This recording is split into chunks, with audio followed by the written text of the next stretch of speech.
Friends, তোমরা previous এপিসোডে জানতে চেয়েছিলে যে কি করে স্কোয়ার ড্রাফট সহ আর অন্যান্য শট খেলতে হয়। আজকে আমি তোমাদের দেখাবো। এই যে আমার ছাত্র নামটা মিস্টার সামি এবং আমি তার গুরু। কি এটা মাঝখান দিয়ে খেলা হবে? আপনি তো বাংলাদেশি ব্যাট। ইয়েস, প্রথমে ব্যাটটা এইভাবে ধরো। হ্যাঁ না, আগে করো কেন? আমি করবো তারপর হ্যাঁ ঠিক আছে। প্রথমে তোমরা তোমাদের ফুল কনসেন্ট্রেশন থাকবে এই ব্যাটের আঘাতের, ঠিক আছে? তারপর এইভাবে দাঁড়াবে। বলটা যেই মুহূর্তে মাটিতে ড্রপ খাবে সেই মুহূর্তে একটা পা সামনে, তারপর এই তো হ্যাঁ হ্যাঁ প্র্যাকটিস করো।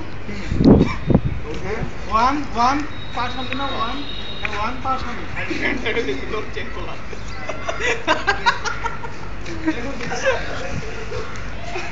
এসব কি